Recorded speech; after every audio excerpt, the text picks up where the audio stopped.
like love, love, love, and music. La la la, love, love, love, love, love, and music. Love, love.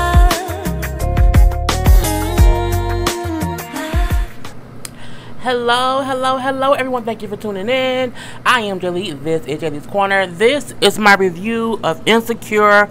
My table is all out the way. Insecure season 3 episode 4. Okay, this is the episode that comes on tonight. I'm surprised that it was available on demand for me to watch it today. I was pissed off because last night Power wasn't available on Stars, but Insecure is available on HBO. So thank you. So I'm like, let me review this before I leave the house and hit my parents' house for the holiday barbecue. Anyway, so we see, if you have not done so already, please take a moment to subscribe to my channel and just become an active subscriber. Look around, see some things, you know what I'm saying, watch other videos, share videos, like the videos, comment in the comment section, all those good things. Also, do not forget to, I hope y'all can hear me, to hit the notification bell that lets you know when I have new videos up. Okay, if y'all have not seen, I have Power up yesterday. I did a Yana show yesterday. I did a story time yesterday. So do not forget to look at my other videos because I have a whole bunch available. So this episode honestly was very heavy on Issa. Okay, very heavy on Issa. A little bit of Molly, but a lot on Issa. So we see Issa's taking that job, but she's now the property manager of this whole apartment complex. She's moved in. So she's in her bathroom rapping, saying Mirror Bitch is back. So we see her rapping to Mirror Bitch or whatever, and she's happy. Then you hear Issa is locked. I'm looking like, what's locked? What's going on here? It's Daniel. So Daniel was there too, and what is Daniel doing there? He's helping her move in, bringing in the last of her boxes. I have not seen a gnat anywhere in my house for the past 2 days, and all of a sudden, one just for my goddamn phone. Pisses me off, but it's full away.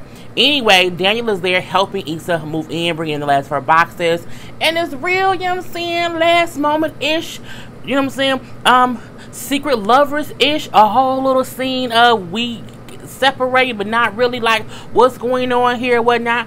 And so she's like, I really do appreciate you helping me out. Like, Issa, don't worry about it. You know what I'm saying, we good, you know what I'm saying, we good, don't even worry about it.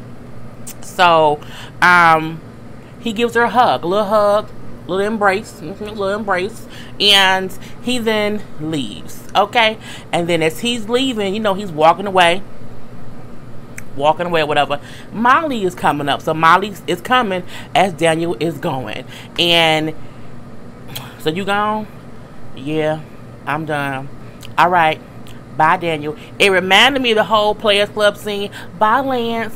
When Diamond broke up with Lance, and it was a Diamond. Diamond broke up with Lance, he had to leave. Bye, Daniel. And then Daniel's gone. So I'm wondering if that whole bye, Daniel thing is a thing of Daniel is done. People were upset because they're like, oh, Lawrence ain't there. Now it's her and Daniel. Now it's like a whole bye Daniel thing. So we don't know. But I'm like, maybe Daniel gone for good. Okay. Anyway, so they in the house or whatever, chilling out. Molly is a real true blue friend because she brought the essentials, okay? Because Issa don't have much. So she brought Issa a whole air mattress. She had to sleep on the floor, and she brought her and some liquor.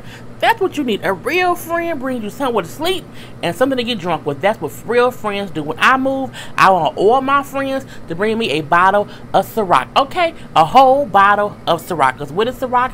My favorite. Anyway, so they're in the house chilling, chit-chat, whatever, as friends do. Unpacking. We see some things are broken from storage. But Molly had us. Molly a bad friend because she broke up some stuff. Funny. And they're kind of just chit-chatting back and forth. Issa bringing up how she just a whole new and improved Issa. She wants to be on some new shit, a new apartment, new things, new, Daniel done or whatever. And then Molly even bringing up how for her, for her things still weird at work because she's kind of on outs or whatever, so she don't know how to kind of get her footing together. And East like, girl, just be your amazing self. You're an amazing lawyer. Be that and be nothing else but that. Anyway, as they chit-chatting, she realized East got a whole bunch of old stuff. Okay, some old CDs. Who still got CDs? Who said that? I have a whole thing of CDs, but they in my bedroom on the floor behind my swivel chair. I'm like, I should throw them away. No, there's some good songs on there, okay? I'm gonna put it in my car and ride out. Anyway, but Issa has these old CD, like mixed CDs. So I got mixed CDs too. She got some mixed CDs. So Issa, my like, girl, you don't need who needs a whole mixed CD of Adele songs? Gonna need nobody. And I like Adele, but even I don't want a mixed CD of her. No, Lawrence made that for me when we first started dating. She like, girl, toss this shit. You're a whole new you. You cannot bring old stuff into your life when you're trying to be a whole new person. You know what I'm saying? You can't do that. So as they chit chat and talking, we see crazy girl from upstairs come like, Day, that crazy girl downstairs. She come knocking on East door like, you don't hear that? You don't hear that? She's like, no, hear what? It is squirrels in the walls. And what walls? All the walls. And having babies. Do something about that. I'm looking like, that bitch is crazy. She is really, that crazy bitch is downstairs. Now, Molly. I'm going to knock Molly out real quick. Molly at work. She feels like she's being ignored, but at the same time, she's not speaking up because she does not want to overstep her boundaries, and she feels as if there's a pecking order, and she has not found her footing in there, and like she is starting from scratch, not like she has been an accomplished lawyer for all these years, and she came in, on a higher point of the levels. So, because she's trying to play nice when they're asking her things, she is kind of disagreeing with what other people are saying and kind of not doing her own thing, so to speak. And so she realized this is just like a weird place for me. I don't know what to do. Like, they ask me questions. Oh, what she said was great. Yep, that's true. But she has her own ideas, but she don't know how to say things. So when they're leaving the meeting, she is one dude there who is very, high and mighty, think he should or whatever. He's very boisterous, if you would ask me. And so when she leaves the meeting and she kind of walks up to the other two black females, and they're kind of chit-chatting or whatever, and they kind of come to the common ground of, we all feel the same way about him. He is not shame, like he is just he's a show-off. Okay, he's a male lawyer, show-off dude, and then I thought it was just me. So the ladies and Molly bond on that because that's how he is. They all notice it, and Molly was like, oh great, I thought it was just me. They're like, girl, no, we know it, it's okay, whatever. It's a whole female bond. Cool.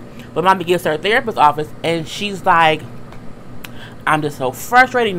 This is going on, that is going on. It's this whole pecking order. You know what I'm saying? The two black female lawyers, they got the black girl thing down, and this the male lawyer, he like, the dominant one or whatever. It's just, I'm just so frustrated. Again, I feel like I am here and I'm starting over. But I'm like, girl, Molly, you need to have your own practice, because Molly finds fault in every firm she works in because she wants to be the star. I want to be the star of the thing. Well, you can't do that sometimes when you are in a business where everyone is, partners or whatever. Like, it ain't yours, honey. And so the therapist was like, well, maybe you should find something, or maybe you should be able to focus on being helpful and not being the star. And she's like, but I'm trying to be better. I want to be better. I want to do better things. I want to rise above. I left the last firm because I did not like being in the lower point of the pecking order. I didn't like the whole boys club or whatever. That's why I left. You should have left and did your own thing, but you can't, because at this point in time, Molly needs the firm to, make money. Let's be honest. So as she's talking to how she's trying to be better and do better, and that's why she's not okay with not being the star. She says, because when I started messing with Dro, I promised myself I would be, be better. The therapist was like, who's Dro? Molly completely forgot. Damn it. That punk ass net. Lord Jesus. Molly forgot that she never told her therapist about Dro. So when she said Dro, she's like, oh shit. It's going to be a whole another conversation. It's going crazy. So back at work, Molly is trying to vibe with the black women again. Hey, you guys, I know you're working on this case or whatever. If you need some help, I I can help you guys, even if it's just the research or whatever. I'm here, like, piling on, like, I'm here to help y'all whenever I can. They're like, oh, great, we need that. Like, we can give you this stuff or whatever. You know, I'll let you know. But as she's talking to them, she's looking, and she sees the one dude who they kind of don't like, who irks their nerves, and she kind of like, is her attention is being torn between helping them and looking at what he doing. I'm like, Molly, don't be stupid, girl. Molly, you in danger, girl. I'm like, Molly, don't do it. So later, when the two lawyers come back and say to her, hey, remember you offered your help? We need your help today for this case or whatever. Oh, tonight?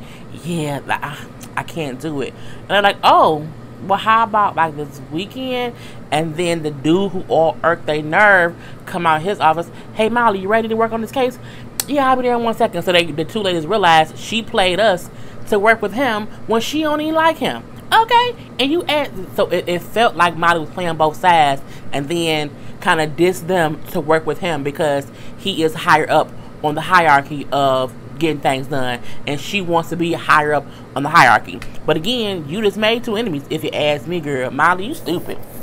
Like, you should always think 2 steps ahead, because even though he may be the top business or whatever, you're gonna need them two ladies some kind of way. You're gonna need them, and they're gonna remember you played them for him, whatever. So back with Issa. So everything else is Issa. I just want to get Molly out the way. So Frida comes tell Issa she's back working in the field, like she's got her old job back or whatever. She doesn't have to be in this little cubicle thing doing basically nothing or whatever. And at first, Issa's happy to be back in the field, because that's what she wanted, to be back in the field. So she goes to get herself a taco. She goes to her famous regular taco place that she always goes to, that she's always talking about. And then when she got her taco, who does she run into? Nathan, cute Lyft boo. He pop up, and when he say Lyft girl, we call it Lyft girl, no, party Lyft, it scares her, and she drops the taco. Oh God. What are you doing around here? You're like, oh, I was by a client, and because you brought up this place, I wanted to come check it out. She's like, yeah, you know what I'm saying, I work around the way. So they chit chat. He's in the neighborhood because he's a barber. He's a traveling barber, so he goes to his clients. So at this point in time, they just chit chat. You know what I'm saying, regular stuff. But we know it's like a little bit of a, you know what I'm saying, a little flirtation between the two. So he decides to order some tacos, and also to order her a new taco. And the dude said that'll be an hour. I'm like, bitch, for some tacos? It wasn't no line. Like, it was one person in front of them. An hour for some tacos? Bitch, out. And he said, that's LA. And said, ooh, an hour for some tacos? I'm like, bitch, I mean, what, an hour? Girl, bye. I was like, whatever. Anyway, he said, well, okay, I guess we'll wait for his damn hour. He said these tacos so good. But what we gonna do for an hour while we wait on these tacos? Go build a whole goddamn bridge? I'm like, bitch, an hour? I would be so, man, look, I don't like waiting more. If I'm going like a little takeout place, I don't want to wait more than like 10 minutes. Like 10 minutes is if you can't cook my food in 10 minutes, you're not a fast food place. Like, that's not fast food, bro. You ain't going, even at Red Lobster. Let me not go to Red Lobster because they pissed me off yesterday, and I did wait about an hour. But you know what I'm saying, my other food was ready at first, and I had to get stuff had to be remade. Look at my story time about the whole stuff from Red Lobster yesterday. Anyway, so now he and Issa's walking and talking and walking. You know what I'm saying? She's showing him the city because, again, he's kind of new to the area. He always ragging on LA. So she's walking through the different districts, different things. This is that. This is this.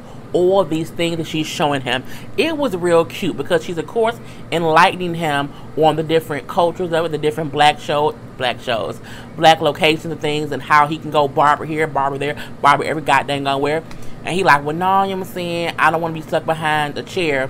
That's why I prefer to be a traveling barber where I go to my clients, so that way I'm not stuck somewhere all the goddamn time. Again, them walking and talking was really cute. And let's not forget, he cute as hell. He is really, really cute. He has a rugged look to him. I mean, he also looks like he could be a murderer. I think he might have been on Hollywood. Was he on Hollywood Murder and he was the killing brother? Is that him? Put in the comment section if y'all know what else he's from. If he the murdering brother, that may be why he giving me murdering ideas when I look at him. But I still want to date him, even though I think he may be a murderer. Anyway, I know, crazy. So they're walking around. He like, yes, this is where, you know what I'm saying, Training Day was shot. She like, nah, that's somewhere else. So she takes him to where Training Day was filmed. He like, oh, this is cool. You know what I'm saying? This is, you know, but in Houston, he's from Houston, and Houston said our hood was different. She like, this is the hood. Like this, yell out. Some of you, if you think it ain't, he then yell out, King Kong ain't got shit on me. And someone says, shut your ass up. My baby's sleeping, bitch, and throw something at him. And he like, damn, this place. Yes, it's the goddamn hood. You know what I'm saying? It might look pretty, but it's now a little ghetto ratchet. Anyway, they're then walking, and he's like, let's play. Well, one of them said, let's play truth or dare. So as they're walking and talking, they're truthing and daring each other. So he then truths her, and he asked her, what was your last, like, when was your last relationship? And she admits, you know, really, can I just do, you know, something different? I do a dare? You like, nah, you know what I'm saying? Let's just talk and walk and talk. She then admits, I was in a relationship for 5 years. Me and him recently broke up. You know what I'm saying? And you know what I'm saying? It is what it is. So like, that's a long time to be with somebody. You know what I'm saying? That's kind of to then break up. She then said, yeah, you know what I'm saying? She reluctantly admits that she actually cheated on him, how she made a mistake, and she, you know what I'm saying, is moving on from the mistake that she made with him. And he like, you know what I'm saying? People fuck up. But you know, so you have to learn from your mistakes. So him hearing her say she cheated did not make him say, well, you ain't shit. You know what I'm saying? You a whole ass cheater. Because sometimes when you hear someone says I cheated, you be like, you a whole ass cheater? Like a whole ass cheater, bruh? But he didn't do that to her. He said, you know what I'm saying, people have to learn from their mistakes. They walking and talking and walking. I'm going to keep saying that. And she brings up how she used to live, you know what I'm saying, around the way, up a hill, around the corner. He's like, well, let's go look at your old place. And I'm like, first of all, y'all just walking around LA. What if he's all ass rapist, murderer, and he take your coochie? Like, what you gonna do about that, Issa? But I mean, he cute, and she want her tacos, and she like him, so she walking and talking. So when he say, you know, let's go look at your house, like, all right, cool. But as she was walking and talking and walking, Frida was like caught with like texting her about, oh yeah, we gonna meet up today at like 3 o'clock to talk about this, and this. So Issa then calls Frida, like, yeah, Frida, I'm not really feeling good. You know what I'm saying? I'm going to go home and get some and chill out, and I'll talk to you tomorrow. And, oh, okay, no problem, whatever. And what does she do? She's hanging out with cutie Nathan Bay. So, cool. Everyone has called off sick for a man. Yeah. Anyway, they then walk to her old house, and her old neighborhood is beautiful. It's not hood at all. Okay, it's very, very nice. It's in a upper middle class, upper echelon area, whatever. And he like, dang, y'all was bougie with it, because it was a really, really nice house. She like, we wasn't bougie, not at all. Like my parents saved, you know, save to get this house, because my mother really wanted to be in this neighborhood, so we had to save to get that. He like, well, yeah, when did y'all leave? Around 16 when my parents got divorced. So it was that whole thing. He then says, okay, I dare you to break in. I'm looking like, well, god damn it, he's a whole damn felon. Don't dare me to break in somebody's shit in this little nice Caucasian like neighborhood. I don't want to go to jail, especially in LA.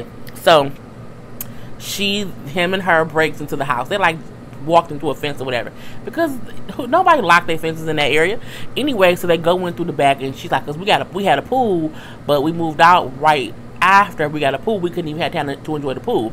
So they go in the back, and then she's like, oh yeah, they go to the pool. He then says, no, she then dares him, I dare you to jump in the pool naked. And he like, what? It's like, you said truth or dare. So he strips down, gets bucket naked. Okay, bucket naked. I'm like, hey, Nathan. Okay. I mean, he's real slim with it or whatever, but them slim with the dudes, let me stop. Anyway, I digress. So he jumps in butt ass naked. He had a pretty booty. He had a really, really pretty booty. Anyway, he then dared her to do the same, and she was like, nuh-uh, I picked truth. The truth is, you're gonna jump in the goddamn pool naked. And she like, so she started getting dressed. Turn around. He like, nuh-uh, you ain't turn around with me. You look me dead in my penis. Okay, you look dead in my penis, Issa. So take your clothes off. I'm gonna look dead in your vagina. So she take her clothes off, whatever, and then she strips and she jumps in the pool as well. I'm like, okay, and they both in the pool, you know what I'm saying, swimming around in the whole stranger pool. They don't know who live in this house, nothing. They in these people's pools in the backyard, as naked as a jaybird.